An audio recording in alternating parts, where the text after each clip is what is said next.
Assalamualaikum warahmatullahi wabarakatuh.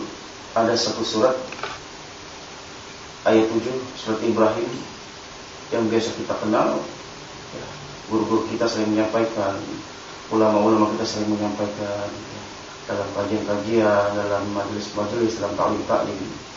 A'udzu billahi minasyaitonir rajim. Bismillahirrahmanirrahim. Wa iz ta'azzana rabbukum la in syakartum la azidannakum wa la in kafartum inna 'adzabi lasyadid. Dan ketika Tuhan memaklumkan, sesungguhnya jika engkau bersyukur akan nikmatku, maka aku akan tambah.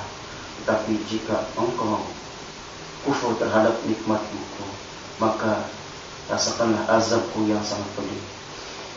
Ayat ini teringat saya dalam satu kisah. Guru saya pernah menceritakan ada satu orang anak yang sudah lulus sarjana. Kemudian datang dia ke seorang ustaz, dia curhat keluh kesahnya, sudah berapa tahun dia tidak mendapatkan pekerjaan. Kemudian ustaz ini penasaran, kamu sarjana luar biasa, kenapa cari pekerjaan? Kenapa tidak mencari kerja? Maksudnya, kenapa tidak membuat kerja, membuat penghasilan sendiri, menciptakan lowongan kerja seperti itu?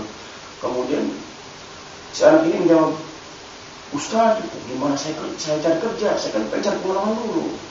Terus kalau saya belum berpengalaman, gimana saya bisa diterima kerja? Seperti itu. Nah, itulah maksudnya. Kemudian Ustaz itu menyarankan ini itu, dikasih motivasi yang tinggi. Satu ketika ada hal yang sangat menarik di pembicaraan antara Ustaz dan si anak ini. Si anak ini bercerita seperti ini.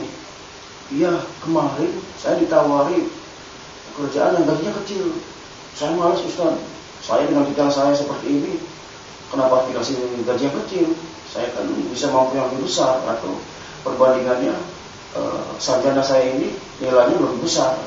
Si Ustaz nanya, berapa gaji yang diberikan ketika itu? Dia bilang angkanya di bawah 1 juta. Kamu diterima, tapi saya tidak ambil karena kecil gajinya.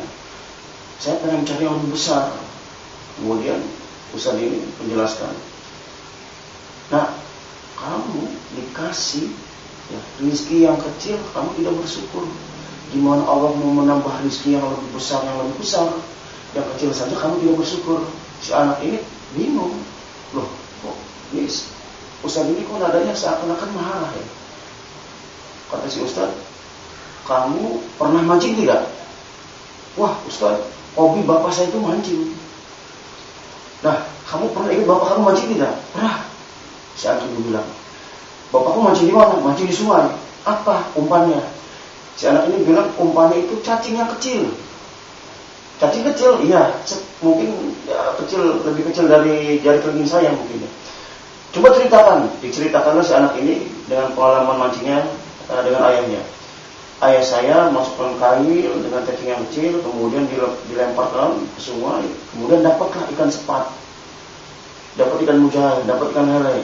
Nah, si Ustaz ini dapat petunjuk. Sekarang seperti ini, nak.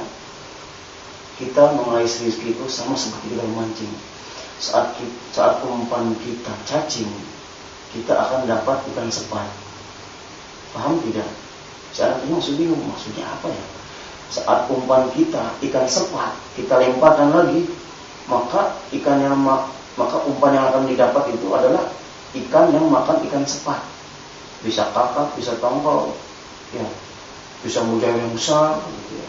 Saat mujair yang didapat, kemudian mujair ini dijadikan umpan, dilemparkan kembali, maka ikan yang akan memakan adalah ikan yang memakan ikan mujair, maka akan lebih besar lagi. Si anak akhirnya tersadar, ya Ustaz, jadi perbandingan rezeki itu seperti itu ya. Iya. Sekarang gimana kita bisa mensyukuri nikmat yang kecil? Bagaimana kita bisa mendapatkan rezeki yang besar? Kalau yang kecil saja kita tidak bersyukur. Nah, itu perumpamaan yang tadi seperti memancing ya. Mungkin di antara kita banyak sekali yang mengalami hal seperti ini. Kita menganggap diri kita lebih bisa mendapatkan yang lebih besar. Saat kita dihadapkan sesuatu yang kecil, hati-hati. bisa terkena ayat yang tadi. Bagaimana kita bisa mensyukuri sesuatu yang kecil, yang besar, maaf ya. Jika sesuatu yang kecil saja kita tidak bersyukur. Demikian dari saya. Assalamualaikum warahmatullahi wabarakatuh.